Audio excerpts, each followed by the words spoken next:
Hello friends. आज आज के सेशन में हमें पूरा बोर्स थ्योरी का एंड करना है। बोर्स नाम के साइंटिस्ट ने उसके 3 पोस्टुलेट में क्या कहा था। बोर्स ने कहा था कि इलेक्ट्रॉन्स इवॉल्व होते हैं सर्कुलर ऑर्बिट में। उस सर्कुलर ऑर्बिटल मोशन करने के लिए सेंट्रीपिटल फोर्स प्रोवाइड करता है। कौन प्रोवाइड करता है? Electrostatics force of attraction between negatively charged electron and positively charged nucleus. तो उसके अकॉर्डिंग उन्होंने लिख के दिया mv²/r equal to Ze² divided by 4πε0 into r²। यहाँ Z एटॉमिक नंबर है। एनी मोर गैस के लिए इसको यूज करते हैं और हाइड्रोजन गैस के लिए Z की वैल्यू 1 पकड़ते हैं। उन्होंने दूसरे पोस्टुलेट में ये कहा कि जिसका एंगुलर मोमेंटम NH/2π होता है वह इलेक्ट्रॉन एनर्जी लूज नहीं करता, तो वह स्टेबल स्टेशनरी ऑर्बिट में घूमते रहता है। तो इससे स्टेशनरी ऑर्बिट का पता चला। और तीसरे पोस्टुलेट में उन्होंने स्पेक्ट्रा, हाइड्रोजन स्पेक्ट्रम, उसके स्पेक्ट्रल लाइंस के बारे में कहा। जब भी nth हायर एनर्जी लेवल से pth लोअर एनर्जी पे जो भी इलेक्ट्रॉन ट्रांजिशन होता है तब वह energy in the form of photon बाहर फेंकता है, तो वो पैकेट ऑफ एनर्जी hν होता है और वेवलेंथ के फॉर्म में hc/λ होता है। ये 3 पोस्टुलेट्स बोर्स ने कहा। उसके अकॉर्डिंग हम उस स्टेशनरी ऑर्बिट में घूमते हुए इलेक्ट्रॉन के बारे में इंफॉर्मेशन पाया। कितनी रेडियस होती है फर्स्ट बोर ऑर्बिट की, कितनी रेडियस होती है nth बोर ऑर्बिट की, nth सेकेंडरी ऑर्बिट की कितनी रेडियस होती है। और दूसरा कि उसमें जो इलेक्ट्रॉन्स मूव हो रहे हैं without any radiation, without any emission of the energy, उसका स्पीड कितना होता है। ये बात, यह इंफॉर्मेशन हमने लास्ट लेक्चर में लिया है। स्पीड निकाला है, रेडियस निकाला है, इवन दो एंगुलर स्पीड भी निकाला है, टाइम पीरियड ऑफ रिवॉल्यूशन निकाला है, फ्रीक्वेंसी ऑफ रिवॉल्यूशन निकाला है, काइनेटिक एनर्जी भी निकाला है, potential energy of the electron in the nth Bohr orbit भी निकाला है, और total energy of the electrons revolving in the nth orbit ये भी निकाला है। नेगेटिव एनर्जी आई है। टोटल एनर्जी नेगेटिव आने से हमने ये भी कहा कि कोई भी इलेक्ट्रॉन, जो भी इलेक्ट्रॉन रिवॉल्व हो रहा है ना सर्कुलर ऑर्बिट में न्यूक्लियस के, तो वह हमेशा न्यूक्लियस के साथ कनेक्टेड होता है, बाइंडेड होता है। तो उस बाइंडिंग एनर्जी के फार्मूले को भी हमने निकाला, कितने एनर्जी से वो इलेक्ट्रॉन बाइंड होता है। उस बाइंडिंग एनर्जी को निकालते वक्त हमने ये भी कहा जितनी टोटल एनर्जी होती है ना उतनी पॉजिटिव एनर्जी बना दो, वह बाइंडिंग एनर्जी रहेगी। क्योंकि बाइंडिंग एनर्जी किसे कहते हैं बच्चों? जितने एनर्जी से इलेक्ट्रॉन उस न्यूक्लियस के साथ पकड़ के रखा है, जितने बाइंडिंग एनर्जी से वह इलेक्ट्रॉन बांध के रखा है, तो कैसे पता करते हैं? जितनी एनर्जी उसको निकालने के लिए, तोड़ने के लिए, जब जितनी एनर्जी उसको तोड़ने के लिए यूज किया जाता है, न्यूक्लियस से सेपरेट करने के लिए यूज किया जाता है, उस एनर्जी का सेकेंड नाम आयोनाइजिंग एनर्जी भी बोला जाता है, एनर्जी ऑफ आयोनाइजेशन। क्योंकि पॉजिटिव चार्ज न्यूक्लियस से हम नेगेटिवली चार्ज इलेक्ट्रॉन को अलग कर रहे हैं। बोले तो आयोनाइजेशन, बोले तो सेपरेशन ऑफ 2 आयॉन्स, उसको आयोनाइजेशन करते हैं। जैसे ही नेगेटिवली चार्ज्ड आयन, ये इलेक्ट्रॉन को हम नेगेटिव चार्ज्ड आयन मानेंगे और न्यूक्लियस को पॉजिटिव चार्ज्ड आयन मानेंगे। जब इस इलेक्ट्रॉन को उससे बाहर निकाल रहे हैं, उसको हम आइसोलेट कर रहे हैं, उसको हम आयोनाइज कर रहे हैं, तो उस एनर्जी को हम बोलते हैं आयोनाइजेशन एनर्जी। बच्चों, कब होता है वह आयोनाइजेशन? कब सेपरेट होता है?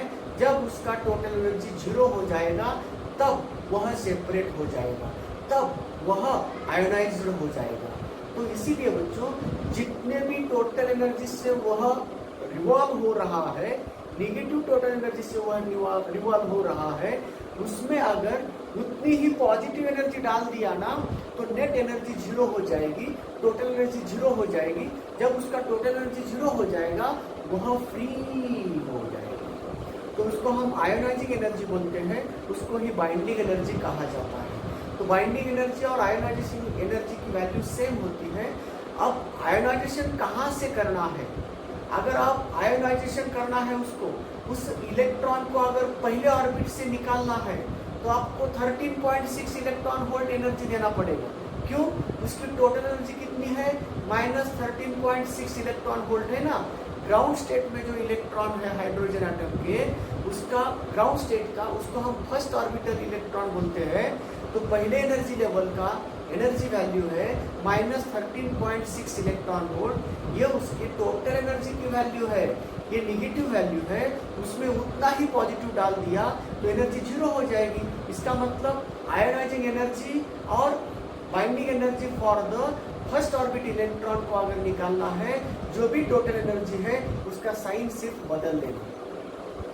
अगर -13.6 इलेक्ट्रॉन वोल्ट एनर्जी से वह फर्स्ट ऑर्बिट में घूम रहा है तो हम बोलेंगे उसको अगर बाहर निकालना है, उसको अगर आयोनाइज करना है तो हमें +13.6 इलेक्ट्रॉन वोल्ट एनर्जी देना होता है। तो उसी को हम बाइंडिंग एनर्जी कहते हैं, उसी को हम आयोनाइजिंग एनर्जी कहते हैं। हमने 5 एनर्जी लेवल के वैल्यू निकाले थे बच्चों, आपको रिमाइंड करने के लिए यहाँ बताते हैं हम। -13.6 इलेक्ट्रॉन वोल्ट पहले फर्स्ट ऑर्बिट का है, उसको ग्राउंड स्टेट एनर्जी लेवल बोलते हैं, उसको ग्राउंड स्टेट एनर्जी लेवल बोलते हैं। इससे अगर उस इलेक्ट्रॉन को अगर इस एनर्जी से बाहर निकालना है तो बाइंडिंग एनर्जी कितनी देते हैं? 3.6 इलेक्ट्रॉन वोल्ट बाइंडिंग एनर्जी लगती है। उसी को हम आयोनाइजिंग एनर्जी कहते हैं। इतनी एनर्जी देने के बाद टोटल क्या होगा? जीरो होगा, तब वो आयोनाइज होता है।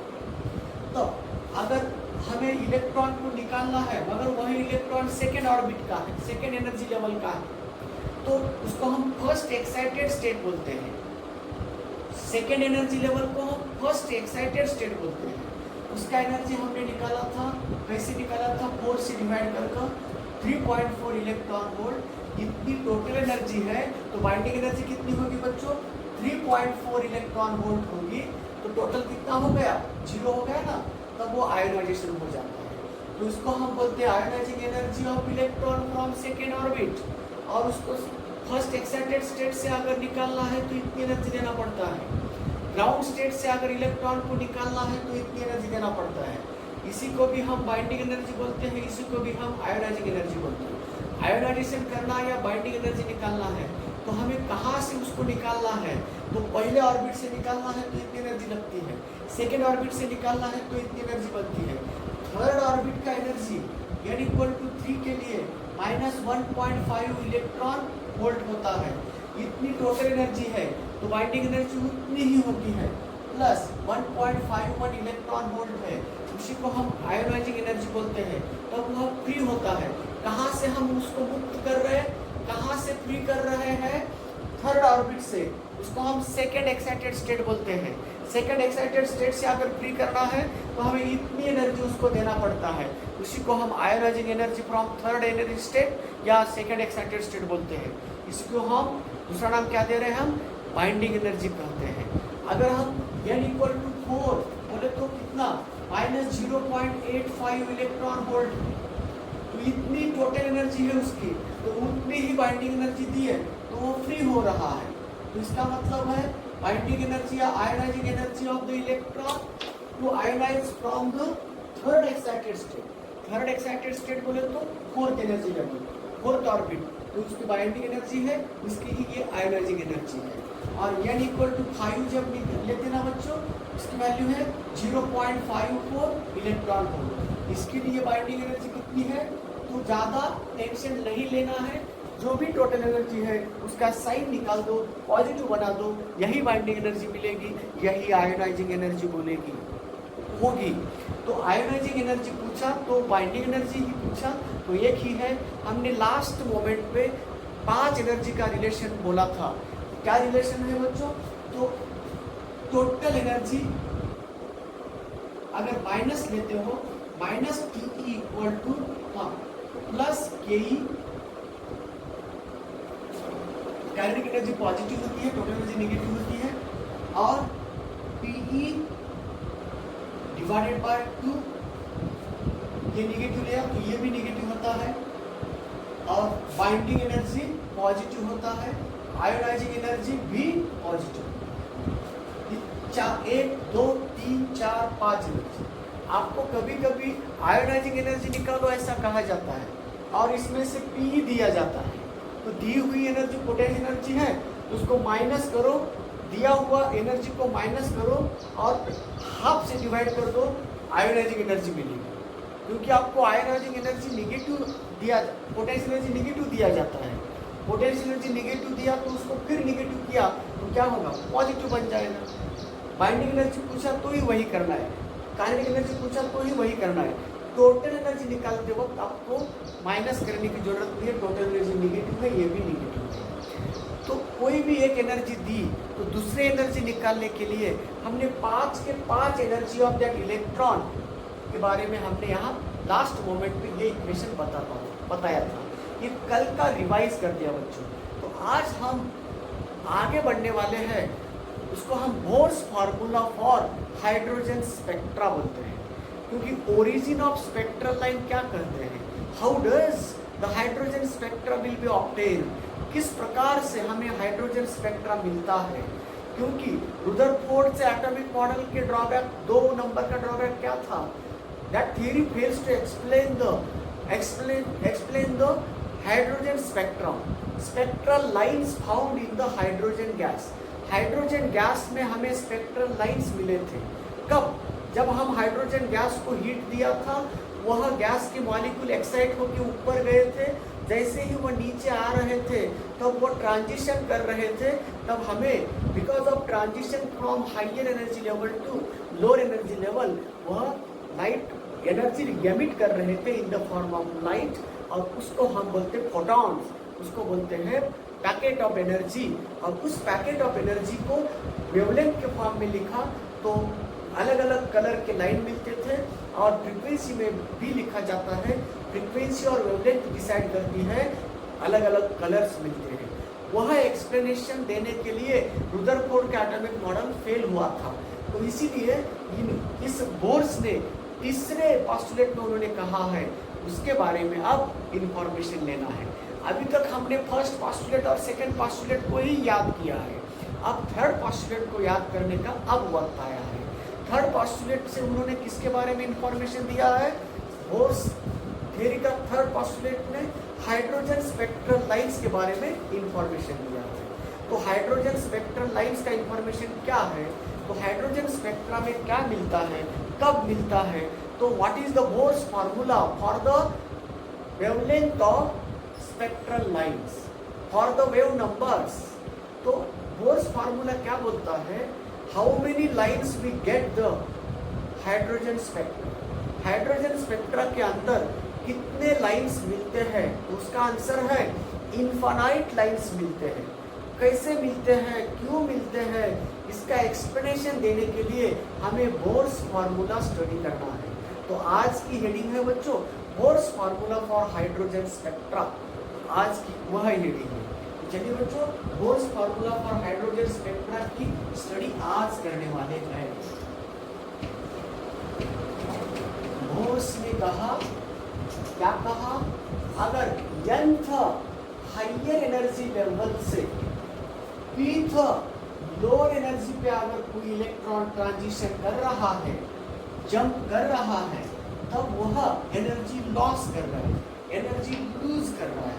जब वह एनर्जी लूज करेगा, एनर्जी बाहर फेंक रहा है, अगर वह एनर्जी फोटोन के फॉर्म में, फोटोन बोले तो पैकेट ऑफ एनर्जी होता है ना बच्चों, पैकेट ऑफ एनर्जी को हम फोटोन बोलते हैं। तो उस पैकेट ऑफ एनर्जी को वेवलेंथ में लिखते हैं और फ्रीक्वेंसी में लिखते हैं। तो चलिए, आज का है बोर्स फार्मूला।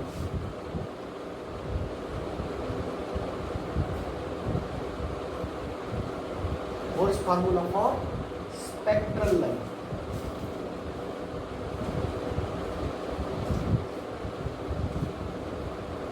हाइड्रोजन का ही है। बोर्स ने सिर्फ हाइड्रोजन के बारे में इंफॉर्मेशन दिया है। तो Bohr's formula for hydrogen lines या spectral lines of hydrogen gas. Okay, उसको हम दूसरा नाम है origin of spectral lines. Origin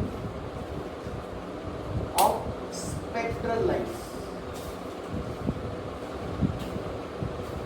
क्यों कहा ओरिजिन? इस मैथमेटिकल इक्वेशन से हम बोलते हैं, ये बोलता हुआ इक्वेशन है, वह डेड इक्वेशन नहीं है, वो इंफॉर्मेशन दे रहा है, बता रहा है कि एक एक एक एक पी के लिए n infinite number of spectral lines मिल सकते हैं। ये बताने वाला इक्वेशन, उस इक्वेशन का नाम है बोर्स इक्वेशन या बोर्स फार्मूला। तो जिस इक्वेशन से, जिस फार्मूला से हम ये बता सकते हैं कि क्यों और कितने नंबर ऑफ लाइंस मिल सकते हैं इन द हाइड्रोजन स्पेक्ट्रम, तो उसके बारे में हम इन्फॉर्म करना है। चलिए बच्चों, हम कंसीडर करते हैं क्या, late En be the energy of electrons in the nth energy level, nth higher energy level, nth higher energy level में इलेक्ट्रॉन है, उसकी एनर्जी कितनी है, En है, and Ep be the pth lower energy level। तो pth number of pth orbit, ये orbit का number, energy level का नंबर बता रहा है, प्रिंसिपल क्वांटम नंबर की वैल्यू है।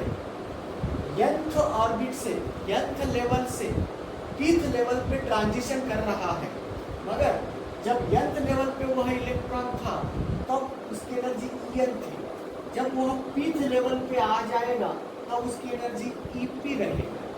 तो according to third postulates of the Bohr's theory, the En minus Ep, the difference of this energy equal to the energy radiated by that electron in the form of photon having energy h nu और hc divided by lambda। यह है third postulate से हम इसका relation निकाल सकते हैं। बच्चों यहाँ देखिए ना, 1 by lambda क्या कहता है, 1 by lambda into hc। 1 by lambda कौन है, वेव नंबर्स है। ये कहता है इतने इतने नंबर्स का लाइंस मिलते हैं, wave numbers, number of spectral lines कहते हैं। तो हमें इस फार्मूला से 1 by lambda की वैल्यू निकालना है, क्योंकि number of spectral lines we get due to the transition of electrons from nth higher energy level to pth lower energy level. हमें फार्मूला निकालना है, how does we find the spectral lines, how many lines we get due to the transition of electrons from nth level to pth level. तो ये इसके बारे में information देने वाला फार्मूला, वह उससे हम क्या निकालते हैं, तो उस फार्मूला से हम क्या निकालते हैं, wave number of waves, number of spectral lines. एक वेव के लिए एक कलर होता है, एक वेवलेंथ होती है, और उसके रेसिप्रोकल को हम नंबर ऑफ लाइंस बोलते हैं। How many lines we get due to the transition of electron from nth energy level to pth energy level, इसके बारे में इंफॉर्मेशन देने वाला अब फार्मूला निकालने जा रहे हैं। तो चलिए बच्चों, इसको यूज करते हुए हम जा रहे हैं हमारे पुराने फार्मूले के पास। चलिए बताओ, एनर्जी ऑफ nth ऑर्बिट का फार्मूला कैसे निकाल सकते हैं? ये कौन सी एनर्जी है? टोटल एनर्जी है। तो आपके पास है formula, total energy of the nth Bohr orbit. तो हम यहाँ लिखते हैं वी हैव, हमें पता है, क्या पता है, total energy of electron revolving in the nth orbit का expression En equal to minus m e raised to 4 divided by 8 epsilon naught square h square n square, है ना बच्चों? यह हमें एक्सप्रेशन पता है। हाइड्रोजन गैस के लिए यह है, अनदर गैस के लिए क्या होगा, अनदर गैस के लिए minus z square e raised to 4 divided by 8 epsilon naught square h square n square। Another gas के लिए En की वैल्यू ये रहेगी। हाइड्रोजन गैस के लिए Z की वैल्यू 1 होती है क्योंकि एटॉमिक नंबर ऑफ हाइड्रोजन 1 होता है, तो 1 का स्क्वायर 1 रहेगा। तो ये रहा nth ऑर्बिट के अंदर, nth एनर्जी के अंदर रिवॉल्व होते हुए इलेक्ट्रॉन की टोटल एनर्जी है। En की वैल्यू ये रख सकते हैं। अब नीचे का लेवल कितने नंबर का दिया मैंने? P नंबर का। तो ये है nth लेवल का एनर्जी है। अब उससे कम वाला लेवल है पीथ। तो जब पीथ लेवल की एनर्जी निकालना है, जहाँ n है वहाँ P रख दो, यहाँ P रख देते हैं। तो energy of electron in pith orbit का टोटल एनर्जी निकाल सकते हैं, minus m e⁴ divided by 8 epsilon not square h square p square. यह है energy of electron in pith energy level. यह है energy of electron in nth energy level. कौन सी energy है? टोटल एनर्जी है। तो एनर्जी बोलो तो टोटल एनर्जी होती है। तो ये energy of electron in nth energy level, energy of electron in pith energy level, दोनों के वैल्यू इसमें रख दो। इसको मैं लेफ्ट साइड में लिखता हूँ क्योंकि मुझे फाइनली इसके बारे में इंफॉर्मेशन देना है। तो चलिए बच्चों, 1/λ hc इज इक्वल टू क्या रहेगा? En minus EP, En minus EP। En की वैल्यू ये है 8 epsilon not square h square n square minus of minus बन गया plus m e⁴ divided by 8 epsilon not square h square p square. देखो बच्चों, इसमें से कौन कॉमन निकलता है? m e⁴ divided by 8 epsilon not square h square common निकला, 1/p स्क्वायर जो माइनस है उसको बाद में लिख रहा n स्क्वायर। यह है hc डिवाइडेड बाय लैम्डा बोलो, नहीं तो 1/λ बोल सकते। अब इससे हम ऐसे लिख सकते हैं 1/λ इक्वल टू hc, यहाँ क्यूब हो गया और यहाँ c आ गया। चलो ये c है और ये h का क्यूब हो गया। अब बच्चों ये कौन है? Number of spectral lines. तो इससे क्या पता चलता है? देखो, एक P के लिए, लोअर एनर्जी लेवल P के लिए ऊपर कितने हैं? इनफाइनाइट लाइन से ऊपर। तो एक P के लिए इनफाइनाइट वैल्यूज है n के। तो हम ये कह सकते हैं due to this transition there are infinite number of lines, number of lines, number of spectral lines equal to, इसको हम कांस्टेंट लिखना चाहते हैं, इसको एक कांस्टेंट नाम देते हैं क्योंकि ये सब के सब कांस्टेंट है।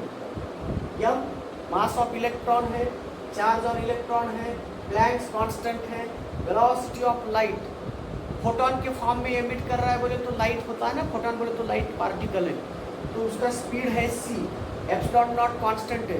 इस सब की वैल्यू है r, उसको हम रेडबर्स कांस्टेंट बोलते हैं, रेडबर्स कांस्टेंट r बोलते हैं। तो इसको अगर r से लिख दिया तो 1/p square minus 1/n square, इसी को बोलते हैं बच्चों बोर्स फार्मूला और Bohr's equation for wave numbers. तो स्पेक्ट्रल लाइंस का बोर्स फार्मूला है। यहाँ जो R है ना बच्चों, तो यह R इसकी जगह पे लिखा है आपने m e⁴ divided by 8 epsilon not square h³ into c, और इसकी वैल्यू है R की वैल्यू है 1.09 10 का पावर -7। ये रेडबर्स कांस्टेंट की वैल्यू है बच्चों। ये R की वैल्यू है, रेडबर्स कांस्टेंट बोलते हैं उसको। तो ये R की वैल्यू यहाँ, तो इसी को बोलते हैं Bohr's formula for spectral line. क्यों?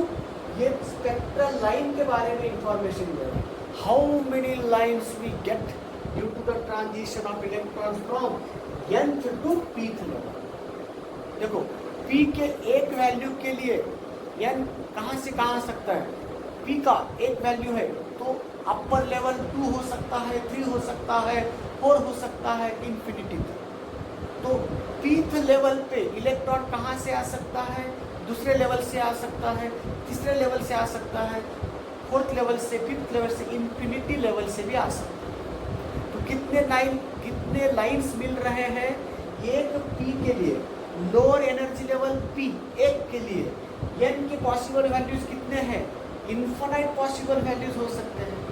फर्स्ट लेवल पे आने वाला इलेक्ट्रॉन सेकंड से आएगा, थर्ड से आएगा, फोर्थ से आएगा, फिफ्थ से आएगा, और ऐसा करते करते कहाँ से आ सकता है वो? इंफिनिटी से। तो ये फार्मूला कहता है, हमें बता रहा है कि how will you get the, how many lines we get the due to transition of electrons from nth higher energy level to pth lower energy. This equation suggested that infinite lines are getting to for the transition of higher nth level to pth level electron. ये रहा बच्चों Morse formula, और इस फार्मूले से हम बहुत सारे सीरीज बता सकते हैं। तो p की वैल्यू 1 है तो लैमन सीरीज बन गई, p की वैल्यू 2 है बामर सीरीज बन गई। तो bunch of lines, bunches, group of lines, उसको हम सीरीज बोलते हैं, श्रृंखला बोलते हैं उसको, सीरीज। तो ऐसी लाइन की सीरीज लगी होती है। तो कुछ लाइंस जैसे ही फर्स्ट ऑर्बिट पे ग्राउंड स्टेट पे आने वाले लाइंस, ग्राउंड स्टेट पे आकर गिरने वाले एटम से निकले हुए लाइंस को हम लाइमन बोलते हैं। सेकंड ग्राउंड स्टेट के ऊपर का फर्स्ट एक्साइटेड स्टेट बोलो, नहीं तो सेकंड एनर्जी लेवल बोलो। फर्स्ट एक्साइटेड स्टेट पे आकर गिरने से निकलते हुए लाइन को हम बामर सीरीज बोलते हैं। थर्ड लेवल बोलो, नहीं तो सेकंड एक्साइटेड बोलो। थर्ड लेवल पे आकर पड़ते हुए एटम्स से निकाले हुए लाइंस को हम पास्शियन सीरीज बोलते हैं। फोर्थ लेवल पे आकर निकलने वाले लाइंस को हम बोलते हैं ब्रैकेट सीरीज। और फिफ्थ लाइन पे आकर पड़ने से और फिफ्थ लाइन लेवल के ऊपर आकर गिरने से जो भी लाइंस निकल रहे हैं उसको, उस लाइन के ग्रुप को, उस सीरीज को हम फंड सीरीज बोलते हैं। ऐसे 5 सीरीज ऑफ स्पेक्ट्रल लाइंस अब एनर्जी लेवल डायग्राम से हमें एक्सप्लेन करना है। Before that we must write this formula. तो लिखो फॉर्मूला, यहाँ ऐसा लिखो, let energy of electrons in nth higher level, En क्या है? energy of electrons in nth higher level।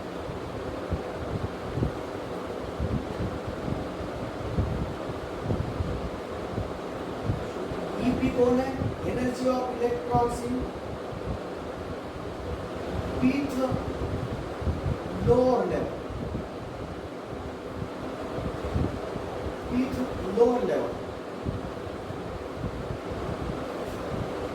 Then according to third postulate, Bohr's का थर्ड postulate ये लिखो, बाद में ये लिखो। हमें पता है हाइड्रोजन की बात कर रहा है, हमें झटका नहीं है, क्योंकि ये रिमार्क लिखने के लिए बोला था मुझे। अनदर गैस के लिए इसको यूज कर सकते हैं, बाद में लिखेंगे हम, पहले ये जो लगता है उसको लिखो। यहाँ R रेडबर्स कांस्टेंट बोलते हैं, इसकी वैल्यू यहाँ 10 का पावर +7 होता है। और इसका यूनिट क्या है बच्चों? 1/λ। लैम्बडा बोले तो डिस्टेंस, मीटर पर मीटर, ऐसा यूनिट पर मीटर होता है, उसको रेडबर्स कांस्टेंट बोलते हैं।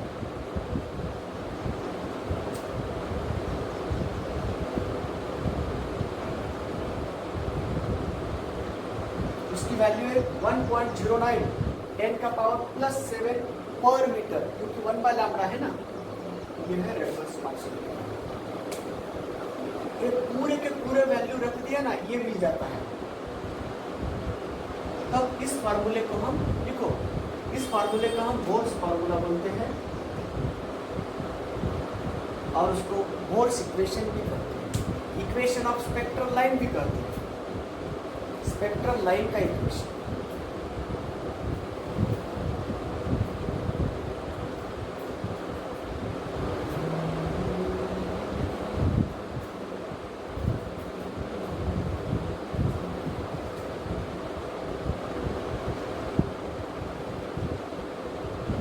तो रेडबर्ग्स कांस्टेंट की वैल्यू मिल गई।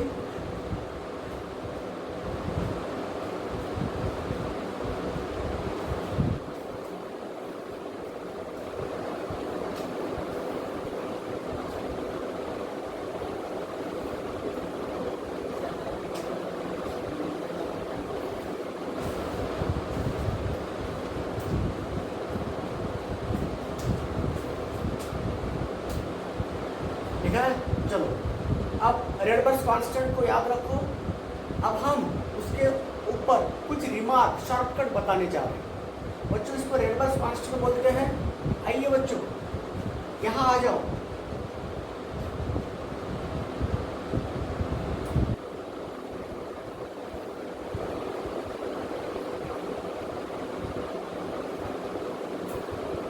हम अब शॉर्टकट बताने जा रहे हैं। रेडबर्ग्स कांस्टेंट का रिलेशन रिमार्क है, याद रखना है, डायरेक्टली हमें उसको यूज करना है शॉर्टकट बोल के। अब कभी कभी आपको रेडबर्ग्स कांस्टेंट दिया जाता है और एनर्जी, रेडबर्ग्स कांस्टेंट से एनर्जी का रिलेशन क्या होता है, एनर्जी दी जाती है, रेडबर्ग्स कांस्टेंट पूछा जाता है तो क्या रिलेशन होता है। आइए बच्चों मैं निकालता हूँ रिलेशन। बच्चों देखो ना, रेडबर्ग्स कांस्टेंट ये है ना बच्चों, तो इसमें से HC अगर निकाल दिया तो यहाँ यम इतना वैल्यू इसमें दिखता है हमें, तो इसकी वैल्यू बनेगी HCR। देखो ना, H और C इधर गए, क्या रहा, इतना रहा क्या नहीं, तो इसकी वैल्यू HCR है। और n की वैल्यू अगर 1 पकड़ा, n की वैल्यू 1 पकड़ा तो energy of electron first orbit E1 equal to minus HCR। तो इलेक्ट्रॉन के फर्स्ट ऑर्बिट की एनर्जी का वैल्यू है E1 equal to minus HCR हो सकता है। अगर आपको एनर्जी E1 दिया तो हम रेडबर्ग्स कांस्टेंट का रिलेशन निकाल सकते हैं। ये रहा बच्चों E1 equal to energy of electron in first orbit, E1 के साथ रेडबर्ग्स का रिलेशन देखो, E1 equal to minus HCR है ना। तो R इक्वल टू हम ऐसे लिख सकते हैं क्या नहीं, R equal to minus E1 upon HC। अगर energy of first orbit electron दिया है उसको HC से डिवाइड कर दिया तो हमें रेडबर्ग्स कांस्टेंट मिल जाता है 13.6 इलेक्ट्रॉन वोल्ट। 13.6 इलेक्ट्रॉन वोल्ट को वह माइनस और ये माइनस बन गया प्लस, तो 13.6 इलेक्ट्रॉन वोल्ट को जूल में कन्वर्ट करो। H की वैल्यू पता है 6.63 10 का power minus 34, C speed of light 3 into 10 to the power 8। ये सब कैलकुलेशन करे ना, उसकी वैल्यू इतनी आती है 1.09 10 का पावर 7 पर मीटर। ऐसे भी निकाल सकते हैं। तो ये रहा कब कैसा क्वेश्चन किया जाता है, उसके अकॉर्डिंग हम आपको शॉर्टकट बता रहे हैं।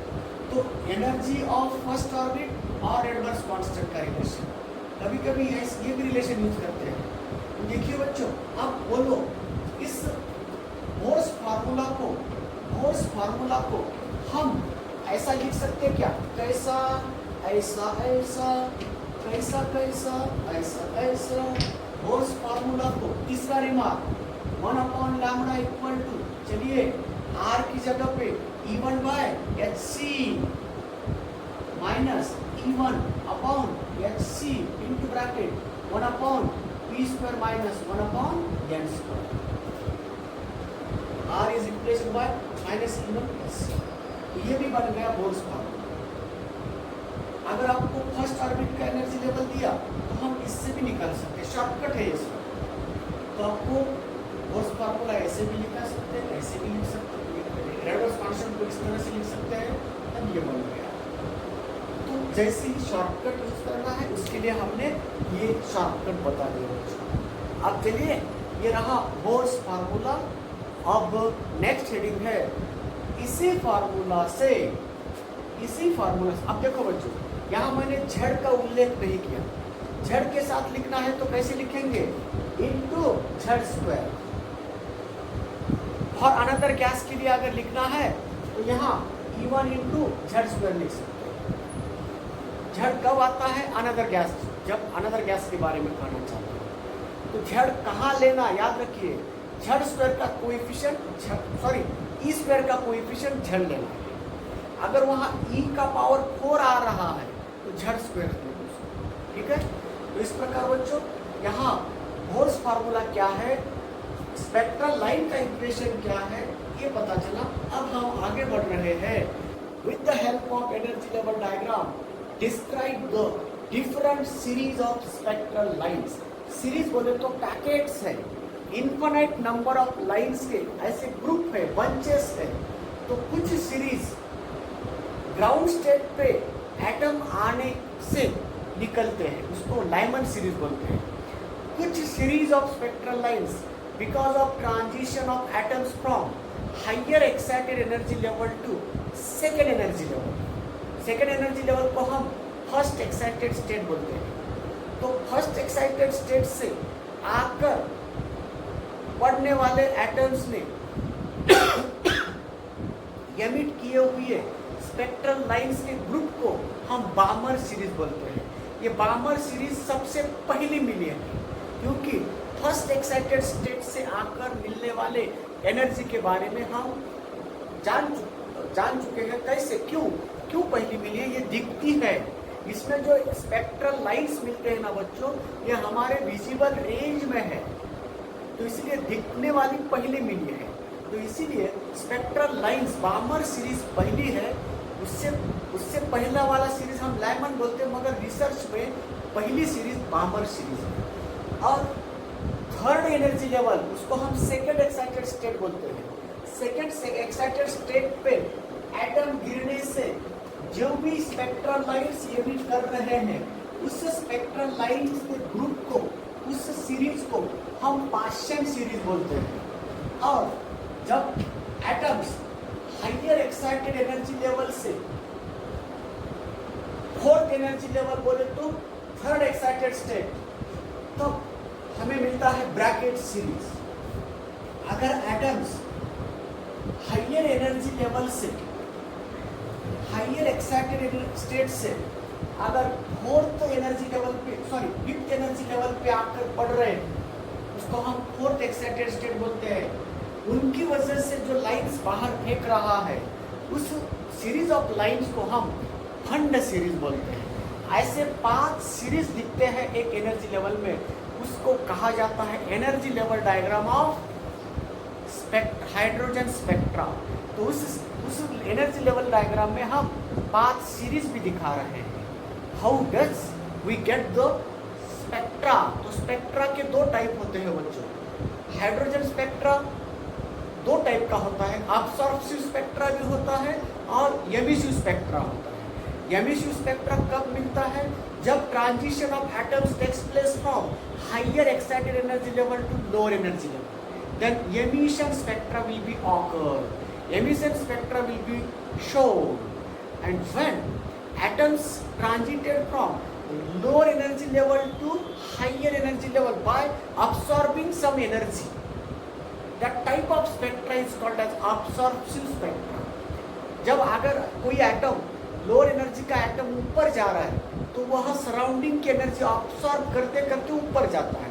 जब कोई अब्सॉर्ब कर रहा है तब हमें ब्लैक लाइट मिलती है, क्योंकि वहाँ का एनर्जी क्या कर रहा है, वो अब्सॉर्ब करके ले रहा है। तो वहाँ अब्सॉर्प्टिव स्पेक्ट्रा बोलते हैं।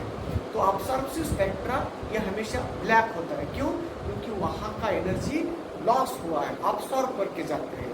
जिस प्रकार देखिए ना बच्चों, हमने अगर ये ऐसा लाइट ये है ब्लैक सरफेस, उसको कोट कर दिया, देखो ना ये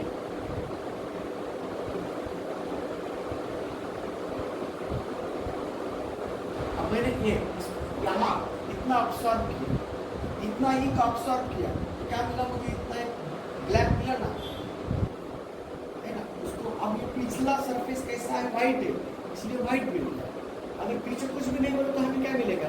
अंधेरा। अंधेरा बोले तो ब्लैक। अगर हमें स्पेक्ट्रा दिखता है, पिछला बैकग्राउंड ब्लैक होता है, वहाँ का स्पेक्ट्रम अगर हमने वहाँ की एनर्जी अगर ऑब्जॉर्ब कर दिया तो पिछला अंधेरा दिखेगा हमें, उसको हम बोलते हैं अब्सॉर्प्शन स्पेक्ट्रा। जब transition of atoms takes place from lower energy level to higher we get the absorption spectra. जब हायर से लोअर आते हैं ये एटम्स तब एमिसिव स्पेक्ट्रा, क्योंकि वह एमिट करते हैं एनर्जी। तो दो टाइप के स्पेक्ट्रा होते हैं, मगर हम यहाँ अब्सॉर्प्टिव स्पेक्ट्रा नहीं पढ़ाते, हम यहाँ एमिसिव स्पेक्ट्रा बोलते हैं। तो एमिसिव स्पेक्ट्रा ऑफ हाइड्रोजन का एमिसिव स्पेक्ट्रा 5 सीरीज से बना हुआ स्पेक्ट्रा है, उसको हम एनर्जी लेवल डायग्राम भी बोलते हैं। तो चलिए एनर्जी लेवल डायग्राम निकाल रहे हैं। एनर्जी लेवल डायग्राम निकालने के लिए कुछ चीज याद रखना है। तो सबसे ऊपर वाला आप पहले निकाल दो, है ना, क्योंकि ये इन्फिनाइट लाइन है, dot dot dot dot n equal to infinity बोल दो। इंफिनिटी नंबर का लाइन एग्जिस्टिंग नहीं, उसको डॉट से बता।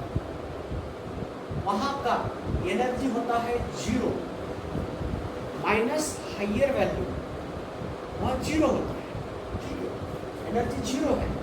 अब यहाँ हम बोल रहे कि ऊपर का 0 है तो भी हायर है, क्यों? बाकी सबके एनर्जी निगेटिव होते हैं ना, निगेटिव से 0 क्या है, हायर ही है ना, तो इसीलिए बच्चों ये एनर्जी 0 है। अब उसके नीचे एक सॉलिड लाइन ड्रॉ कर दो, उसको n इक्वल टू 8 बोलो,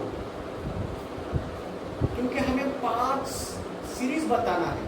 5 सीरीज बताना है तो 5th सीरीज और 3rd सीरीज है ना, उनमें सिर्फ 3 लाइन तो कम से कम दिखना चाहिए ना। ऐसे इन्फिनिट लाइन मिलेंगे, मगर हमें दिखाने के लिए 3 तो चाहिए, कम से कम 3 लाइन तो दिखाए। तो 5 के ऊपर 3 लाइन बोले तो कितना हो गए, 8 हो जाते हैं। और अब क्या करना, जैसे जैसे नीचे का एनर्जी लेवल ड्रॉ कर रहे हैं ना बच्चों, वैसे उसका स्पेस बढ़ाते जाओ। क्यों? कल मैंने बोला था जैसे हम हायर एनर्जी लेवल पे पहुंच रहे हैं, वैसे उस एनर्जी लेवल का गैप कम होते नजर में आ रहा है।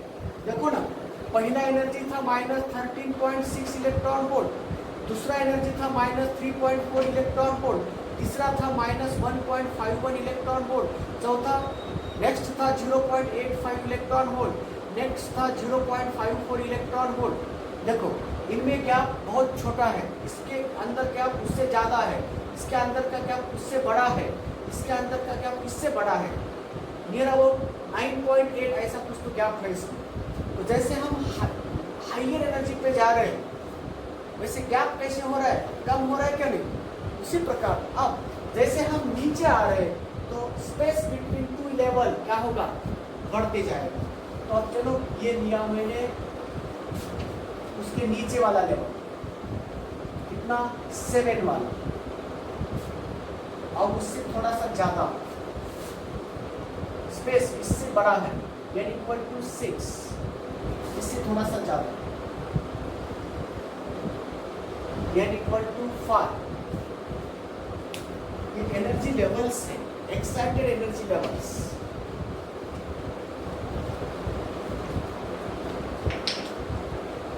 इससे थोड़ा सा ज्यादा यानी इक्वल टू 4, इससे थोड़ा सा ज्यादा यानी इक्वल टू 3, बहुत ज्यादा हो गया।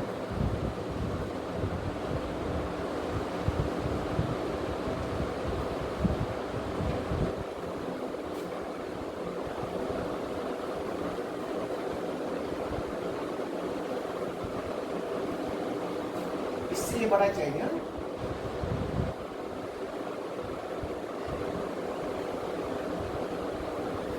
इससे ये बड़ा चाहिए। अब n इक्वल टू 2 और ये लास्ट वाला n इक्वल टू 1,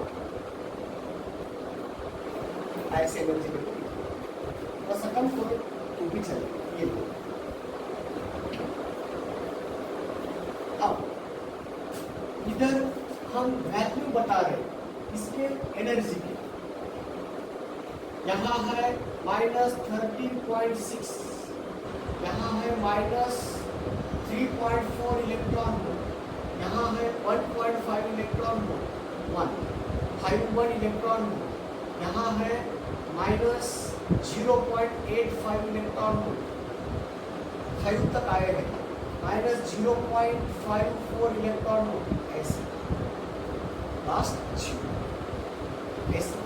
अब बताओ पहला जो सीरीज है उसको हम लाइमन सीरीज बोलते हैं। तो Lyman series is series of spectral lines because of transition of atoms from higher excited energy level to ground state level. Ground state को हम फर्स्ट एनर्जी लेवल बोलते हैं। ग्राउंड स्टेट को छोड़ के बाकी जो बचे वाले हैं उसको एक्साइटेड स्टेट बोलते हैं। अब इसको फर्स्ट एनर्जी लेवल पे आकर गिरने से जो एमिट कर रहे हैं लाइंस, उस लाइन के ग्रुप को हम बोलते हैं बच्चों लाइमन सीरीज। तो पहली सीरीज लाइमन सीरीज यहाँ बता रहा हूँ। पहला लाइन मिलेगा ये, दूसरा लाइन मिलेगा ये, तीसरा लाइन मिलेगा ये। इस तरह हमें लाइन्स ऑफ स्पेक्ट्रल लाइन्स, वैसे एमिशन स्पेक्ट्रा है, अब्सॉर्प्शन स्पेक्ट्रा रहा ना ऊपर की डायरेक्शन में बताते हैं अब्सॉर्प्शन, यहाँ से ट्रांजिशन की डायरेक्शन बता रहा है। Transition of atoms from first excited to ground, transition of atoms from second excited to ground, third excited to ground, fourth excited to ground, fifth excited to ground. तो इस series को हम बोलते हैं लाइमन सीरीज,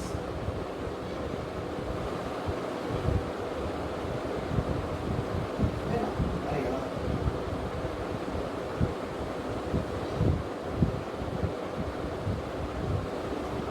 लास्ट में infinity आती है। ऐसे इन्फिनाइट सीरीज मिलेंगे, इन्फिनाइट लाइंस मिलेंगे। इस सीरीज में इन्फिनाइट लाइंस मिलेंगे, मगर कंपल्सरी एटम कहाँ आके पड़ रहा है? फर्स्ट, p की वैल्यू 1 है। तो इस सीरीज के लिए p की वैल्यू 1 है, तो फार्मूला क्या बनेगा बच्चों? 1 bye lambda equal to r into bracket 1 minus 1 by n square बन रहा है।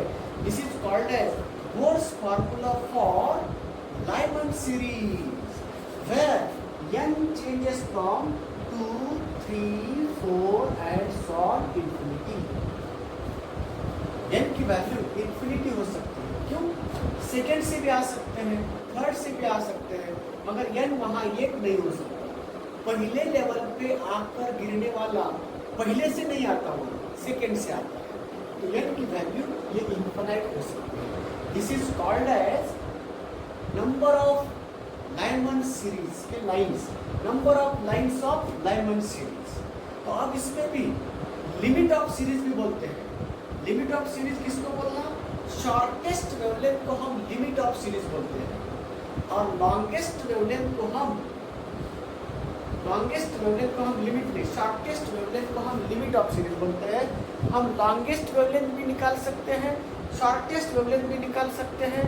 इसके बीच में पहली लाइन, दूसरी लाइन, तीसरी लाइन भी निकाल सकते हैं। तो पहली लाइन को हमेशा याद रखो एच अल्फा लाइन बोला करो, सेकेंड लाइन को हम एच बीटा बोलते हैं, थर्ड लाइन को एच डेल्टा बोलते हैं, फोर्थ लाइन को एच गामा बोलते हैं, sorry alpha beta gamma, third line को गामा और फोर्थ लाइन को डेल्टा बोलते हैं। और लास्ट लाइन कहाँ से आ रही है? इन्फिनिटी से आ रही है। तो लास्ट लाइन के लिए n की वैल्यू क्या लेंगे? हम इन्फिनिटी लेंगे, उससे भी वेवलेंथ मिल जाएगी आपको। ठीक है बच्चों, तो ये लाइमन सीरीज का मैथमेटिकल इक्वेशन है। This is the equation for Lyman series, Bohr's formula for Lyman series. For that series p equal to 1, और p के एक वैल्यू के लिए हमें इनफाइनाइट लाइन्स मिलेंगे। तो इसमें शॉर्टेस्ट लाइन कौन सी होती है? चलो बच्चों शॉर्टेस्ट बताता हूँ, बाद में लॉन्गेस्ट बताता हूँ। शॉर्टेस्ट यानी कि देखो जो दूर से पड़ती है तो डिफरेंस, एनर्जी डिफरेंस कितना हो गया? ज़्यादा हुआ कि नहीं? जो नज़दीक से आ रही है, देखो ना बच्चों, यहाँ से निकली हुई, यहाँ से गिरा हुआ एटम कहाँ से आ रहा है? सेकेंड एनर्जी लेवल से आ रहा है। कहाँ आ रहा है? फर्स्ट। तो ये डिफरेंस कितना है? 10 एनर्जी, 10 इलेक्ट्रॉन वोल्ट का है। तो मगर as compare to this the difference is, last का डिफरेंस ज़्यादा है। इसका मतलब इन्होंने बाहर फेंके हुए एनर्जी सबसे बड़ी है, क्योंकि ये सीधा इंफिनिटी से आकर यहाँ पड़ा है। ये एटम इंफिनिटी से यहाँ आया है, इसका मतलब इन्होंने सबसे ज्यादा एनर्जी यूज किया है। सबसे ज्यादा एनर्जी बोले तो आइए बच्चों, एनर्जी ज्यादा तो फ्रीक्वेंसी ज्यादा, फ्रीक्वेंसी ज्यादा तो वेवलेंथ क्या होती है, कम। सबसे कम वेवलेंथ वाला लाइन मिलता है किसकी वजह से, इंफिनिटी से आकर पढ़ने की वजह से। तो सबसे कम वाला लाइन, कम वेवलेंथ बोले तो शॉर्टेस्ट वेवलेंथ बोले। तो शॉर्टेस्ट वेवलेंथ किसे कहते हैं, शॉर्टेस्ट वेवलेंथ कम से कम मिनिमम वैल्यू ऑफ वेवलेंथ कब आती है, जब वह दूर से आकर पड़ रहा है, तब उसका फ्रीक्वेंसी बड़ा होता है मगर वेवलेंथ सबसे छोटी होती है। तो shortest wavelength of Lyman series अगर बताना है तो n की वैल्यू कितना लेना है हमें, इन्फिनिटी। n की वैल्यू इन्फिनिटी ले लो और इसमें रख दो, तो लैम्डा निकालो, शॉर्टेस्ट वेवलेंथ मिल जाएगा। Wavelength corresponding to transition of atoms from infinity level to first level, ground state level, उसको हम बोलते हैं शॉर्टेस्ट वेवलेंथ। क्यों शॉर्टेस्ट, जो लंबा डिफरेंस होकर आता है, फ्रीक्वेंसी बड़ी होती है मगर वेवलेंथ छोटी होती है। देखो ना, जिसकी एनर्जी बड़ी उसकी वेवलेंथ छोटी। तो शॉर्टेस्ट वेवलेंथ बोले तो सबसे छोटा वेवलेंथ। तो अब लैम्डा छोटा है, एनर्जी बड़ा है। क्यों बड़ा है, क्योंकि वह डायरेक्ट इंफिनिटी से फर्स्ट आ रहा है, तो एनर्जी का बहुत बड़ा है, सबसे ज्यादा एनर्जी का ये है। तो इसीलिए बच्चों जो आखिरी वाला लाइन है ना, डॉटेड लाइन दिखाया, वह शॉर्टेस्ट वेवलेंथ की लाइन है। तो सबसे कम वेवलेंथ उसकी होती है। अब कितनी होती है उसको भी निकालेंगे ना हम। तो shortest wavelength of Lyman series को निकालने जा रहे हैं। तो चलो बच्चों, शॉर्टेस्ट वेवलेंथ निकालने के लिए n की वैल्यू कितनी रखनी है, कहाँ से आ रहा है, वह इंफिनिटी से आ रहा है। कहाँ आ रहा है, फर्स्ट p = 1 के लिए। तो चलो बच्चों इसमें रख दो, n की वैल्यू अगर इंफिनिटी रखा, 1/इंफिनिटी कितना होता है, 0। तो 1 - 0 1 रहा, तो 1/λ, 1/λ की वैल्यू होती है r। तो लैम्डा शॉर्टेस्ट होता है बच्चों 1/r। तो shortest wavelength of Lyman series बोले तो 1/r बोले, 1/r। अब चलिए शॉर्टेस्ट वेवलेंथ लिख लो। r की वैल्यू पता है आपको कितनी है, अभी मैंने बोला था 1/1.09 10⁻⁻7। ये नीचे का +7 ऊपर गया, -7 बन गया। आगे बढ़ते हैं, इसको हम ऐसा लिखते हैं 1000 × 10⁻⁻10 बन गया। -7 को -10 क्यों लिखता हूँ, वेवलेंथ मुझे एंगस्ट्रॉम में बताना है, तो मैंने 1 को 1000 कर दिया, डिवाइडेड बाय 1.09, 10⁻10 मीटर बोलते हैं, उसको हम कहेंगे एंगस्ट्रॉम। तो देखो बच्चों 1000 को 1.09 से अगर डिवाइड किए 912 एंगस्ट्रॉम आता है। तो इतना वेवलेंथ है शॉर्टेस्ट वेवलेंथ। तो शॉर्टेस्ट वेवलेंथ इसका डिवीजन अगर लिए ना 0.912 आता है। तो वेवलेंथ ऑफ शॉर्टेस्ट वेवलेंथ बोले तो shortest wavelength of Lyman series की वैल्यू है 912 एंगस्ट्रॉम। कैसे आई अभी हमने बता दिया। अगर r के फॉर्म में चाहिए तो 1/r बोल दो। तो लाइमन सीरीज का लिमिट कहा जाता है उसको, limit of the Lyman series. Shortest wavelength को लिमिट कहो। तो लिमिट ऑफ लाइमन सीरीज अगर पूछा तो इधर उधर ऐसा मत देखो।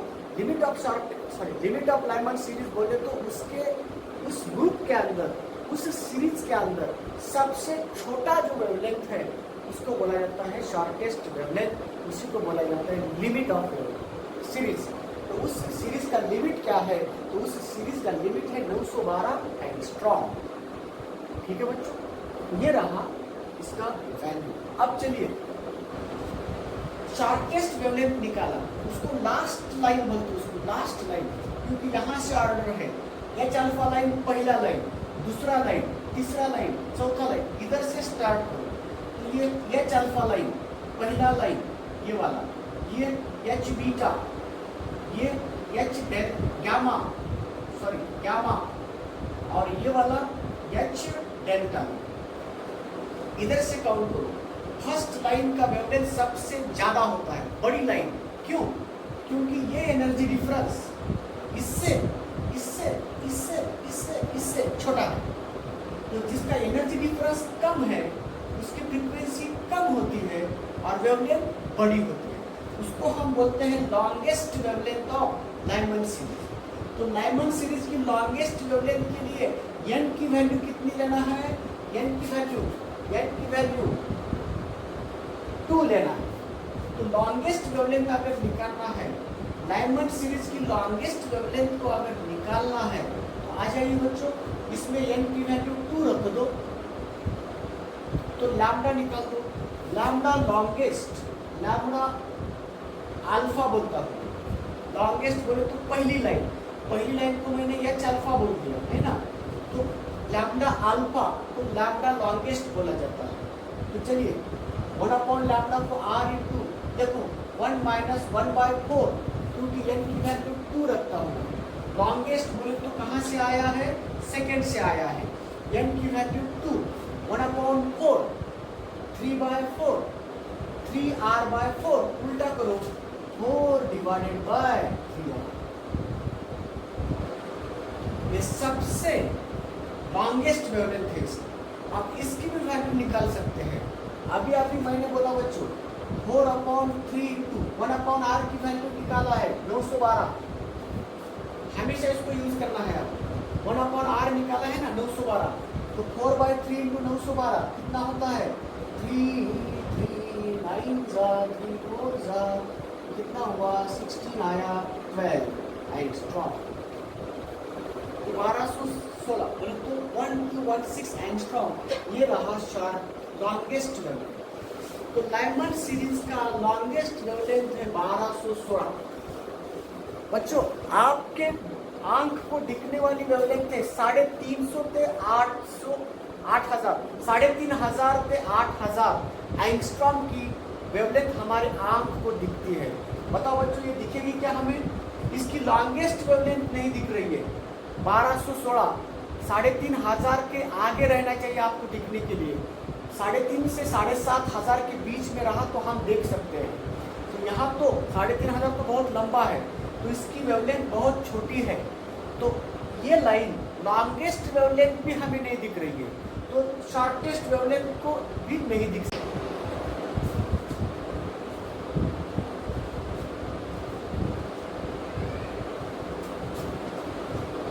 n इक्वल टू 4 है, n इक्वल टू 3 है, n equal to 2।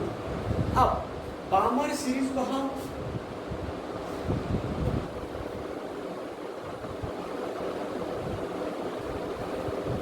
L silent है, बाल्मर सीरीज नहीं, बामर सीरीज। तो अब चलिए, a series of spectral lines due to transition of atoms from higher excited energy state to first excited state. ये पहला excited state है, ये ग्राउंड है, ग्राउंड के बाद पहला एक्साइटेड। अगर आपको एनर्जी लेवल के बारे में करना है तो ऐसे भी बोल सकते हैं। कैसे? A series of spectral lines obtained due to transition of atoms from higher energy level to second energy level called as Balmer series. तो इस सीरीज के लिए P की वैल्यू, लोअर एनर्जी लेवल की वैल्यू कितनी है? 2 है। तो फॉर दिस सीरीज, इस सीरीज के लिए P की वैल्यू 2 है। तो अब वर्स फार्मूला क्या हो गया? 1/λ equal to R into bracket 1/ P की वैल्यू 2 है, 1/4 माइनस 1/n²। तो n कहाँ से कहाँ बदलेगा? यहाँ जो भी लाइन मिल रहे हैं, यहाँ पढ़ने वाले एटम्स 3 से ऊपर है ना, तो n की वैल्यू 3 हो सकती, 3 4, 5 एंड सो ऑन इंफिनिटी। अब यहाँ पे भी हमें इन्फिनाइट लाइन्स मिल जाती है, एक पी के लिए इन्फिनाइट लाइन्स मिल रहे हैं।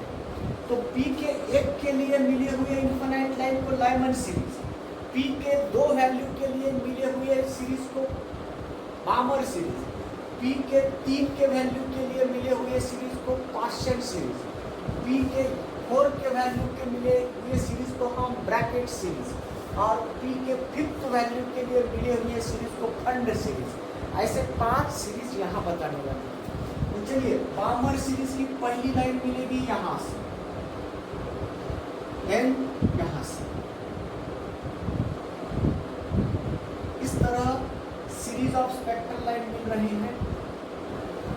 लास्ट जो आ रहा है डॉट से, वह शॉर्टेस्ट लाइन बता रही है, शॉर्टेस्ट वेवलेंथ बताएगी। कहाँ से आ रही है? वो इन्फिनिटी से आ रही है। सबसे ज्यादा एनर्जी ये बाहर फेंकती है, जिसकी ज्यादा एनर्जी उसकी वेवलेंथ छोटी होती है, फ्रीक्वेंसी सबसे बड़ी होती है। ठीक है बच्चों, अब चलो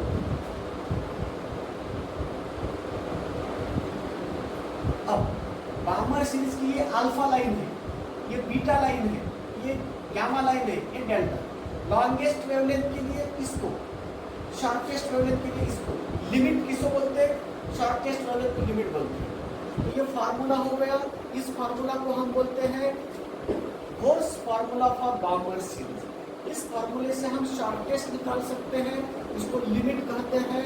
एच अल्फा लाइन की वेवलेंथ निकाल सकते हैं, बीटा लाइन की, गामा लाइन की, डेल्टा लाइन की, किसी भी लाइन की वेवलेंथ निकाल सकते हैं इससे। आइए बच्चों, अब लिमिट तो पहले निकाल देंगे। तो लिमिट कैसे निकालते हैं? तो लिमिट बोले तो शॉर्टेस्ट वेवलेंथ। तो शॉर्टेस्ट के लिए एन की वैल्यू इन्फिनिटी, 1/इंफिनिटी 0। क्या आ गया बच्चों? शॉर्टेस्ट के लिए एन की वैल्यू इन्फिनिटी रखे तो 1/λ आता है r/4। तो लैम्बडा शॉर्टेस्ट की वैल्यू हो गई 4/r, 4/r। शॉर्टेस्ट याद रखना बहुत इजी है। लाइमन सीरीज का शॉर्टेस्ट 1/r, बामर सीरीज का शॉर्टेस्ट 4/r, पार्शियल सीरीज का शॉर्टेस्ट 9, इसका स्क्वायर/r, इसका स्क्वायर/r, इसका स्क्वायर/r। शॉर्टेस्ट वेवलेंथ पार्शियल सीरीज का 9/r, बोलो ब्रैकेट सीरीज का 16/r, खंड सीरीज का 25/r। ये शॉर्टेस्ट वेवलेंथ निकालने में ज़्यादा दिक्कत नहीं है। हम किसी भी सीरीज का लिमिट निकालने के लिए ज़्यादा दिक्कत नहीं पड़ेगी। क्यों? अगर पार्शियल सीरीज बोला है तो पी की वैल्यू 3 होती है ना, तो 9/r शॉर्टेस्ट वेवलेंथ। अब यहाँ ब्रैकेट सीरीज चल रहा है ना, तो चलो 4/r की वैल्यू निकालते हैं। 4 × 912, क्यों? 1/r की वैल्यू 912 है ना, तो 4 × 912 ये रहेगा।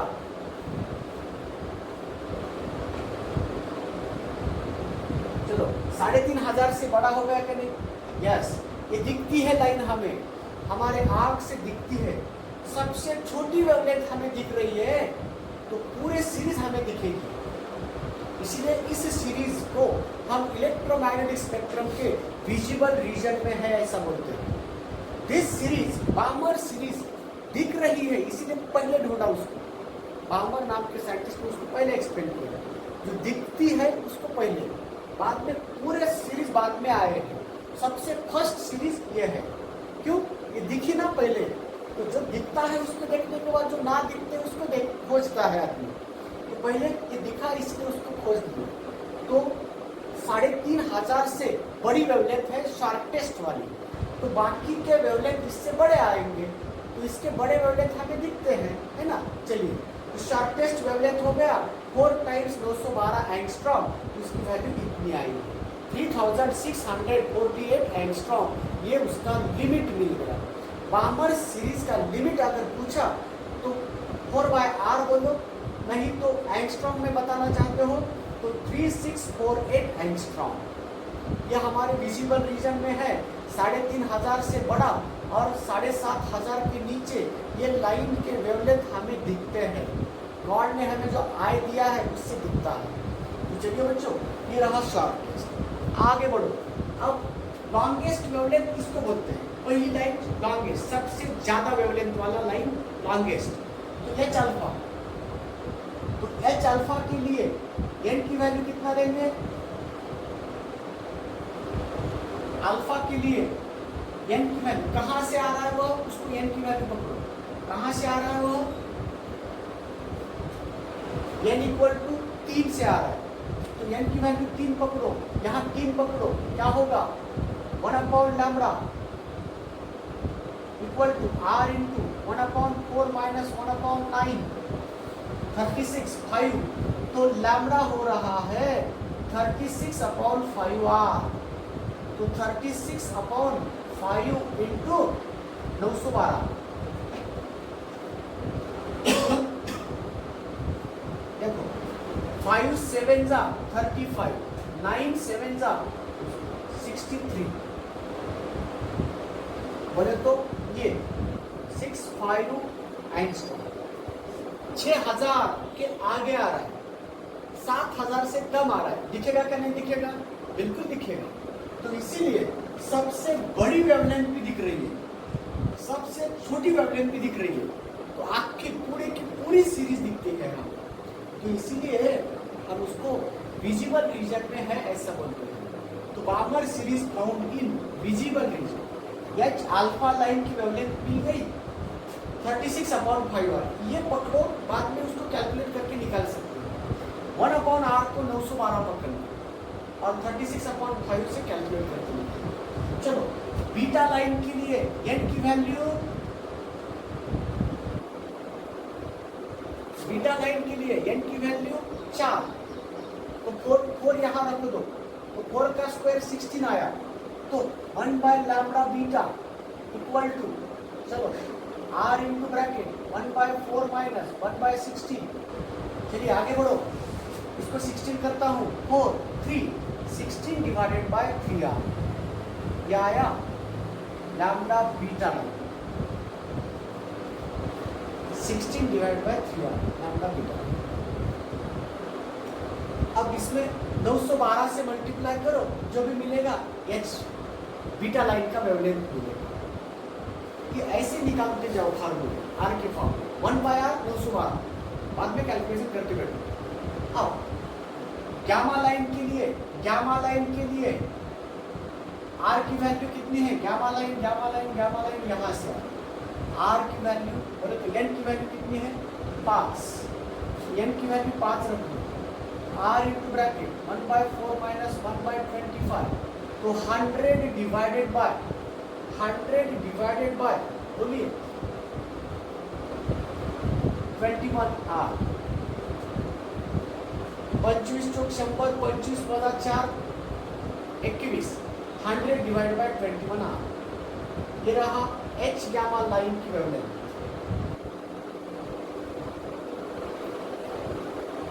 थर्ड लाइन है, तीसरी लाइन का वेवलेंथ कितना है?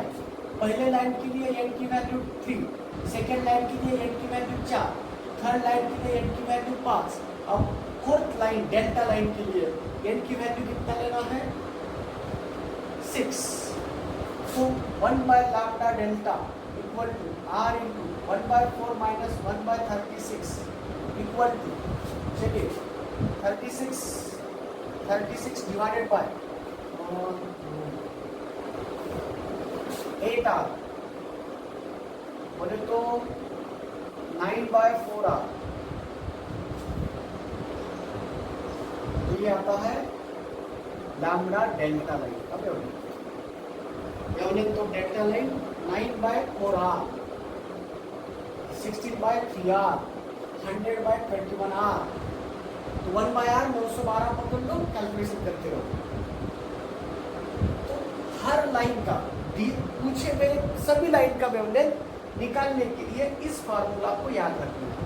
इसको हम बोलते हैं Morse formula for Balmer series.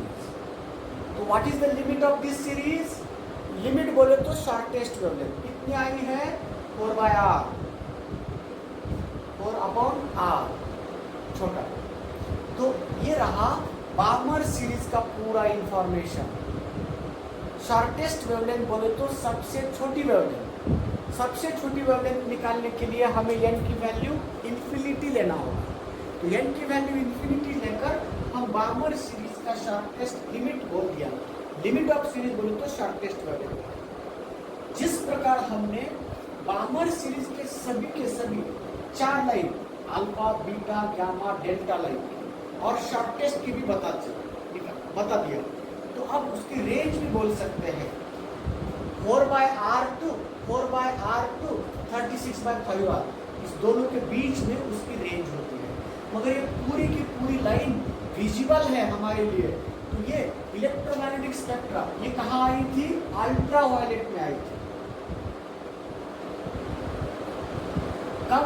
Come wavelength वाली सीरीज, कम वेवलेंथ ज्यादा फ्रीक्वेंसी, है ना, अल्ट्रावायलेट सीरीज। अब यहाँ visible region of electromagnetic spectrum, Barmer series electromagnetic spectrum के विजिबल रेंज में आती है। जो हमारे आंख को दिखती है उसको विजिबल कहते हैं। तो ये रहा बच्चों सेकेंड सीरीज, बार्मर सीरीज के इंफॉर्मेशन। अब ये बाजू में रख दो, नहीं तो इसी फिगर के ऊपर लिख जाएगा। इसको बाजू में लिखो, ये एनर्जी लेवल डायग्राम आपके अलग बताओ, और ये बाजू में लिख दो पूरा रफ। मेरे पास बाजू में बोर्ड नहीं है इसीलिए इसके ऊपर कर रहा हूँ। तो ये पूरा रहा बार्मर सीरीज का नॉलेज। जिस तरह हमने लाइमन का लिया था उसी तरह बार्मर का लिया। बार्मर सीरीज का लिमिट बोला, बार्मर सीरीज का लॉन्गेस्ट वेवलेंथ बोला, उसके अल्फा लाइन का बोला, बीटा का बोला, गामा का बोला, डेल्टा का बोला, हर लाइन का वेवलेंथ निकाला और उसकी रेंज भी बोल दिया। ये कम से कम 4/r है, सबसे ज्यादा इतना है।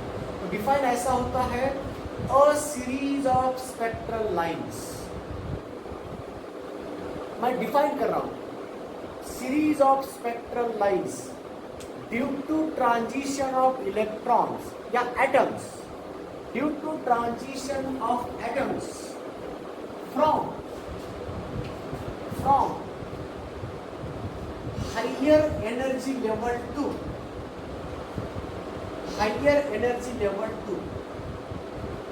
lower second energy level, lower second energy level, bracket में लिखो फर्स्ट एक्साइटेड स्टेट, पहली एक्साइटेड स्टेट n की वैल्यू 2 होती है।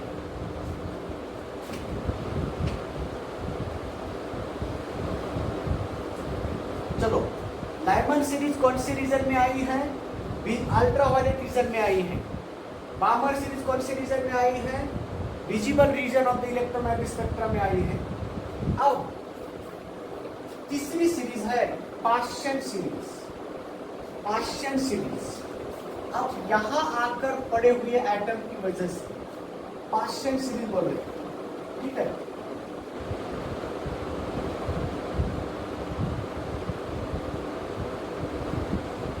अब इसको हम डिफाइन करते हैं। Again, a series of spectral lines obtained due to transition of atoms from higher excited state to second excited state। ये second excited state है, हम second energy level नहीं बोल रहे, second excited state बोल रहे हैं। स्टेट का अगर कहते हो तो एक्साइटेड स्टेट बोलते हैं और ग्राउंड स्टेट बोलते हैं। Ground state first energy level को ग्राउंड स्टेट बोलते हैं, सेकेंड एनर्जी लेवल को फर्स्ट एक्साइटेड स्टेट बोलते हैं, थर्ड एनर्जी लेवल को सेकेंड एक्साइटेड स्टेट बोलते हैं। अगर इसी सेम सीरीज को हम ऐसे भी डिफाइन कर सकते हैं, अ series of spectral lines obtained due to transition of electrons or atoms from higher energy level to third energy level, lower third energy level, known as Paschen series। अब इस series को दिखा रहे हैं n = 4। चलो, पहली लाइन n = 4 से आ रही है, सबसे लॉन्गेस्ट होती है, लॉन्गेस्ट नजदीक जरूरत पड़ते लॉन्गेस्ट वेवलेंथ, दूर पड़ते शॉर्टेस्ट वेवलेंथ, कारण वेवलेंथचा संबंध एकाशी उलटा आहे। ये एच अल्फा लाइन, इथून येणारी बीटा लाइन, यहां से निकलती हुई गामा लाइन, यहां से निकली हुई डेल्टा लाइन। अब यह नेक्स्ट लाइन, यह लास्ट लाइन, ये शॉर्टेस्ट लाइन, लिमिट बोलते उसको, लिमिट, शॉर्टेस्ट लाइन। अब चलिए बच्चों, इस सीरीज के लिए P की वैल्यू लोअर वैल्यू 3 है, P लोअर वैल्यू 3 है, तो 1 bye lambda equal to R into bracket 1/9 minus 1/n square, where n बदलेगा कहां से कहां, 4, 5, 6 टू इंफिनिटी। यह है बोर्स फार्मूला फॉर पार्शियल सीरीज। पार्शियल सीरीज के लिए बोर्स फार्मूला मिल गया। अब चलिए बच्चों, अब शॉर्टेस्ट वेवलेंथ निकालना है, सबसे छोटा वेवलेंथ निकालना है। तो छोटा वेवलेंथ निकालने के लिए कहाँ से आना चाहिए, उसको इन्फिनिटी से आना चाहिए। तो n की वैल्यू इन्फिनिटी रख दो, n की वैल्यू इन्फिनिटी रख दो, तो 1/∞ स्क्वायर 0 हुआ, तो 9/r। तो शॉर्टेस्ट वेवलेंथ मिल गई है लैम्डा, शॉर्टेस्ट मिल गई 9/r। मैंने पहले ही बोला था इसकी शॉर्टेस्ट स्क्वायर करो अपॉन r। इसकी शॉर्टेस्ट क्या आ सकती है, 16/r। इसकी शॉर्टेस्ट क्या आ सकती है, 25/r। इसकी क्या आ सकती है, 36/r। ऐसे तो सबसे छोटा वेवलेंथ 9/r आया, तो 9 इंटू 912, 9 दूनी 18, 9 ने 10, बच्चे 9 ने 21, तो 8208 एंगस्ट्रॉम आई।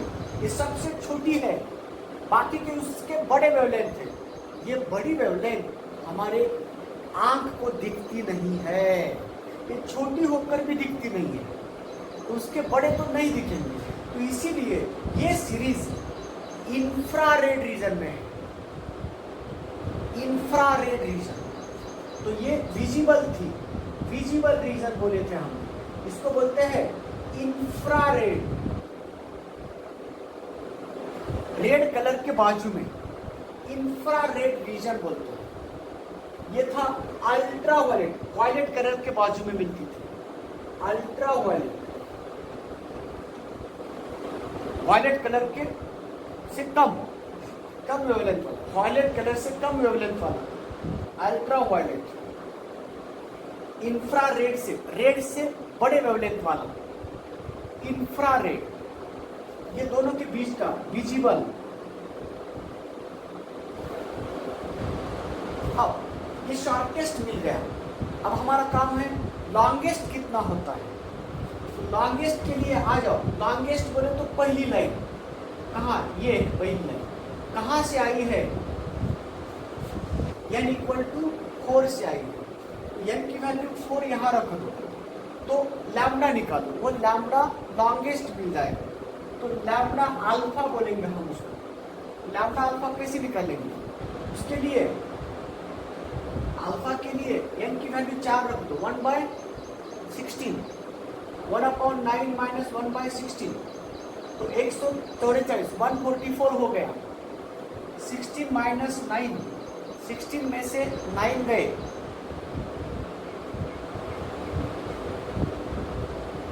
7, तो क्या आ गया, 144 डिवाइड बाय 7 आ गया, 144 डिवाइडेड बाय 7। यह आया पार्शियल सीरीज के पहले लॉन्गेस्ट वेवलेंथ की value, longest wavelength of partial series. Shortest मिल गया, लॉन्गेस्ट, ये रेंज पता होती है, ये सबसे ज्यादा वेवलेंथ, ये सबसे कम वेवलेंथ, इसके बीच में बाकी पूरे लाइंस। अब बीटा के लिए क्या रख सकते हैं बच्चों, बीटा के लिए, बीटा लाइन के लिए n की वैल्यू कितनी रखते हैं, देखो ना, बीटा, सॉरी बीटा बोले तो हाँ, कहाँ से आया, 5, तो n की वैल्यू 5 रख दो, 1/25, तो 25 इंटू 9, 250, ऊपर गया 225, है ना। तो 25 में से 9 गए, 16 ना, 16 आ। ये रहा लैम्बडा बीटा लाइन की वेवलेंथ। अब चलो गामा लाइन है, गामा बोले तो n की वैल्यू, बीटा था गामा, n की वैल्यू 6, n की वैल्यू 6, 1/36 आया, तो एलसीएम 36 रहेगा, ये 4 रहेगा, 3, तो 36/3r, उसको हम 12/r बोलते हैं, 12/r आ सकता है। कौन सा लाइन? H, कौन सा लाइन? गामा लाइन की वैल्यू 12/r, 12/r आया गामा लाइन की वैल्यू। अब उसी तरह डेल्टा लाइन निकालो। डेल्टा लाइन के लिए डेल्टा लाइन कहाँ है? तो ये 49 बन गया, है ना। तो 1/49, दोनों का प्रोडक्ट ऊपर करो, दोनों का डिफरेंस नीचे, तो H डेल्टा लाइन आएगा कितना? 49 × 9 डिवाइडेड बाय कितना? 40R।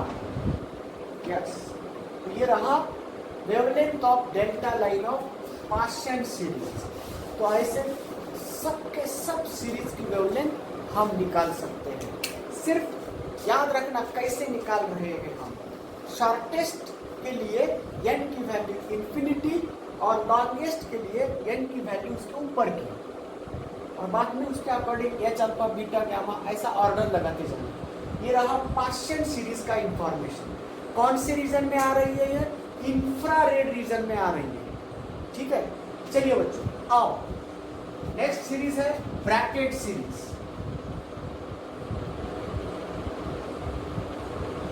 Brackett series,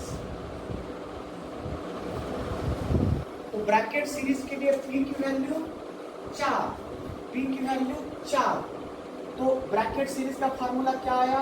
1/r into bracket 1/16 minus 1/n²। n changes from 5 के आगे, वह बन गया Bohr's formula for Brackett series. चलिए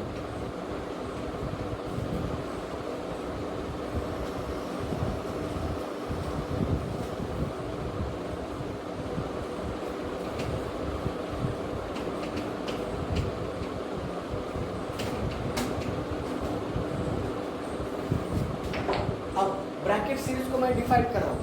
a series of spectral lines obtained due to transition of atoms from higher excited energy level to lower fourth energy level known as bracket series। अगर मैं step में बताना चाहता हूं, a series of spectral lines obtained due to transition of atoms from higher excited state to lower third excited state, fourth energy पर जो तीसरी excited state है, नोन एज ब्रैकेट सीरीज। अब बताओ बच्चों, पहली लाइन कहां से कहां आ गई? 5 से 4 तक अल्फा लाइन बोलते उसको, बीटा लाइन आ गई, गामा लाइन आ गई, डेल्टा लाइन आ गई, और बाकी लास्ट लाइन यहां बता दी। ये लिमिट है, लिमिट, आखिरी लाइन लिमिट की वैल्यू। अब बोलो इसके लिए P की वैल्यू कितनी है? 4। अब फार्मूला कैसे बना? 1/r into bracket 1/λ equal to r into bracket 1/16 minus 1/n², where n changes from कितना? 5, 6, 7 के आगे। This formula is called as Morse formula for bracket series। Morse formula for bracket series। अब बताओ शॉर्टेस्ट के लिए n की value, shortest के लिए n की वैल्यू इंफिनिटी, तो n की वैल्यू इंफिनिटी रख दो, 1/∞ 0 हो गया, आ गया कहीं लैम्डा शॉर्ट, तो शॉर्टेस्ट उसको हम लिमिट बोलते हैं। Limit of this Brackett series n की वैल्यू इंफिनिटी, तो लैम्बडा शॉर्ट बन गया 16 अपॉन आर। 912 को 16 से मल्टीप्लाई करो, जो भी वेवलेंथ आएगी वह एंगस्ट्रॉम में आएगी, वह उसका लिमिट वैल्यू रहेगा। और ये रीजन है near infrared. Near infrared, infrared के नजदीक है। तो ये लैम्बडा शॉर्टेस्ट मिल गया 16 बाय आर। अब H alpha line, H alpha के लिए एन की वैल्यू ले लो। एच अल्फा के लिए एन की value 5,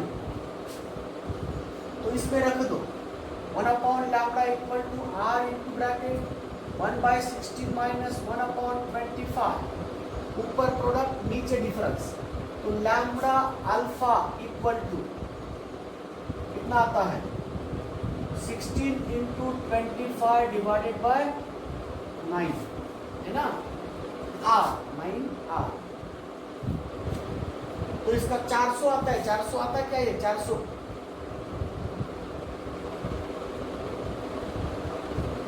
yes, 400 divided by 9 are आता है क्या बच्चों? 25 6 जा 150 0 15 40, राइट। 400 बाय 9। ये रहा सबसे बड़ी wavelength. H alpha line of Brackett series का पहली लाइन लॉन्गेस्ट वेवलेंथ मिल गई, शॉर्टेस्ट मिल गई, लॉन्गेस्ट मिल गई। अब बचे हुए लाइन की वेवलेंथ निकाल दो। बीटा के लिए, बीटा लाइन के लिए एन की वैल्यू 6 रख दो। 1 by lambda is equal to R into bracket 1/16 minus 1/36, ऐसे करके उसका प्रोडक्ट ऊपर डिफरेंस नीचे, आर नीचे लेकर सॉल्व कर सकते हैं। तो इसी प्रकार बच्चों ये लिमिट हो गया, शॉर्टेस्ट हो गया, लॉन्गेस्ट हो गया, रेंज बता सकते हो। दोनों का डिफरेंस दे लो, रेंज मिल जाएगा। रेंज ऑफ ब्रैकेट सीरीज, ये सीरीज है नियर इंफ्रारेड। इंफ्रारेड में ये थी और उसके बाजू में ये थी। Near infrared reason, near infrared reason of electromagnetic spectrum. ठीक है बच्चों, अब लास्ट सीरीज बताता हूं मैं, वह है पाश्चन series, sorry fund series. P fund, P silent है, फंड सीरीज। पी फंड नहीं बोलना, पी फंड मत बोलो, फंड सीरीज। तो आप उसको डिफाइन करो। और series of spectral lines obtained due to transition of atoms from higher energy level to lower fifth energy level known as fund series। और another way, another word में उसको ऐसे भी डिफाइन करते हैं, a series of spectral lines obtained due to transition of atoms from higher excited state to lower fourth excited state। ये fifth बोले तो फोर्थ एक्साइटेड स्टेट है, नोन एज फंड सीरीज। तो ये रहा फंड सीरीज के लिए पी की वैल्यू 5 रही, तो 1 बाय लैम्बडा बन गया R into bracket 1/25 minus 1 upon N square. तो N, where n running from 6th 7th 8th and so on infinity। इसके लिए भी इंफिनिटी लाइंस मिल सकते हैं। तो हमने यहाँ डॉटेड दिया बोले तो इक्वेशन यहाँ दिखाता हूँ। Longest wavelength alpha line, second wavelength beta line, third wavelength gamma line, fourth wavelength ऐसे निकाल सकते हो। और लास्ट वेवलेंथ है ये डॉटेड वेवलेंथ है, उसको लिमिट बोलते हैं। अब limit of fund series, limit of fund series बोलिए, लिमिट ऑफ फंड सीरीज कितना आता है बच्चों बोलो। लिमिट के लिए n की वैल्यू इन्फिनिटी लेना है, तो n की वैल्यू इन्फिनिटी ले लिया, 1 अपॉन इन्फिनिटी स्क्वायर 0 हो गया, 25 अपॉन r। तो लैम्बडा शॉर्ट मिल गया 25 अपॉन r। तो 912 को 25 से मल्टीप्लाई करो, 25 इंटू 912 एंगस्ट्रॉम। ये है फार इंफ्रारेड, फार बहुत दूर, फार इंफ्रारेड।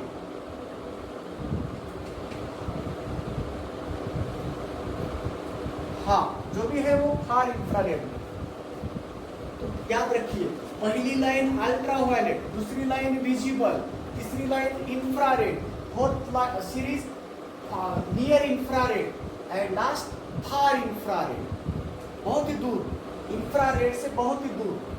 ये शॉर्टेस्ट वेवलेंथ मिल गई 25/r। उसी तरह अब हम लॉन्गेस्ट वेवलेंथ निकालेंगे। H alpha line, H alpha के लिए एन की वैल्यू पकड़ो, कितनी आती है 6।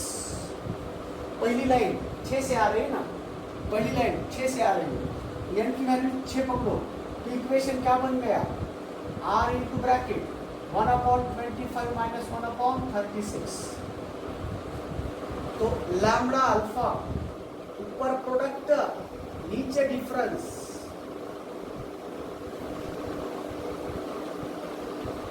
ये रहा longest wavelength of this series, fund series की सबसे ज्यादा वेवलेंथ। अब सेकेंड लाइन है बीटा के लिए, एच बीटा लाइन के लिए एन की वैल्यू 7 पकड़ो, एन की वैल्यू 7, यहाँ 49 हो गया, तो लैम्बडा बीटा आ गया, ऊपर 25 इंटू 49 डिवाइडेड बाय डिफरेंस ले लो, कितना आएगा 4 और यहाँ 2 आ। ये रहा बीटा लाइन का वेवलेंथ। गामा लाइन के लिए एन की वैल्यू 8, तो गामा लाइन का wavelength 25 into 64 divided by difference ले लो, 14 में से 5 हो गया 9 ना बच्चों, और ये कितना बचा, 5 में से 2 गया 3 आ। ये रहा गामा लाइन की वेवलेंथ। इस प्रकार बच्चों कोई भी लाइन पूछा तो उसकी वेवलेंथ निकालने में कामयाब हो सकते हैं।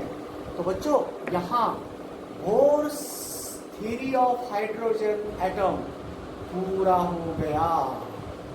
सीरीज ऑफ स्पेक्ट्रल लाइन, इस प्रकार सीरीज मिलती है। स्पेक्ट्रल लाइंस, हाइड्रोजन स्पेक्ट्रा किस प्रकार मिलता है, ऐसे मिलता है, इस तरह बोर्स ने एक्सप्लेन करके, सिर्फ एक्सप्लेन नहीं किया, ऐसे सीरीज निकाल दिया। तो बोर्स के थ्योरी के अकॉर्डिंग ये 5 लोगों ने, अब आगे है अमेरिकन साइंटिस्ट हाइजेनबर्ग नाम के साइंटिस्ट ने भी नेक्स्ट सीरीज निकाली है, मगर आपके सिलेबस में वो नहीं है। तो 5 सीरीज है वो हमने पढ़ा दिया।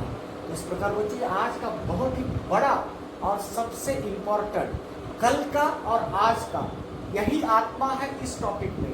पूरे मॉडर्न फिजिक्स के ऊपर इसमें हमेशा एक क्वेश्चन इसके ऊपर बनता है, एक क्वेश्चन इसके ऊपर बनता है। इस एटॉमिक मॉलिक्यूल न्यूक्लिया के ऊपर सबसे इम्पोर्टेंट ये क्वेश्चन, कंपल्सरी एक क्वेश्चन इसके ऊपर है ही। तो इसलिए कल का पार्ट और आज का पार्ट मॉडर्न फिजिक्स का एक बहुत बड़ा पार्ट था। पूरा मैथमेटिक्स इसमें है। तो मैथमेटिक्स है मगर बहुत डिफिकल्ट नहीं है, वही फार्मूला, उसमें सिर्फ वैल्यू पुटअप कर देना और चेंजेस करते जाना। तो कितने सीरीज पढ़ा हमने, 5 सीरीज। 5 सीरीज में पहली सीरीज लाइमन सीरीज, कौन से रीजन में, अल्ट्रा वायलेट रीजन में। सेकेंड सीरीज बामर सीरीज, कौन से रीजन में, विजिबल रीजन में। थर्ड सीरीज पाश्चन सीरीज, कौन से रीजन में, इंफ्रारेड में। फोर्थ सीरीज ब्रैकेट सीरीज, कौन से रीजन में, near infrared. Fifth series fund series, कहाँ, कौन से रीजन में, फार इंफ्रारेड में। शॉर्टेस्ट, अब बोलो शॉर्टेस्ट वेवलेंथ कैसे याद रखना, पहले की शॉर्टेस्ट 1/r, दूसरी की शॉर्टेस्ट 4/r, तीसरी की शॉर्टेस्ट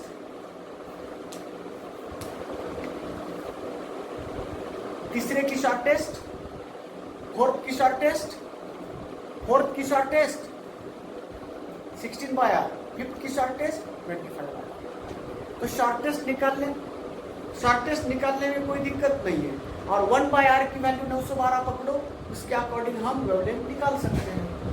ठीक है बच्चों, आज के लिए यहाँ हम रुकते हैं, फिर दोबारा कल मिलेंगे इसी वक्त शार्पली 2:15 बजे। ज्वाइन होते जाओ, वक्त ज़्यादा जाएगा तो हम आगे खींचेंगे। चलो बच्चों, आज एक बड़ा टॉपिक हो गया, कल इसके ऊपर कुछ प्रॉब्लम्स। बामर सीरीज जो बोर्स सीरीज है, बामर नहीं सॉरी, बोर्स का जो एटॉमिक मॉडल है, बोर्स थ्योरी बोलते हैं उसको, उसके ऊपर पूरे प्रॉब्लम्स कल लेने वाले हैं।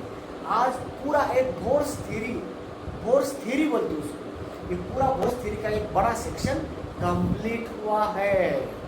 एटम खत्म हुआ, अब न्यूक्लियस और मॉलिक्यूल के बारे में कल बात करेंगे, आगे बात करेंगे। कल हमारे प्रॉब्लम्स रहेंगे इसके ऊपर। अभी तक जितना भी हमने 2-3 दिन में जितना भी पढ़ाया उसके ऊपर प्रॉब्लम कल सॉल्व करेंगे। ठीक है बच्चों, यहाँ रुकते हैं, फिर कल मिलेंगे। Thank you very much, take care.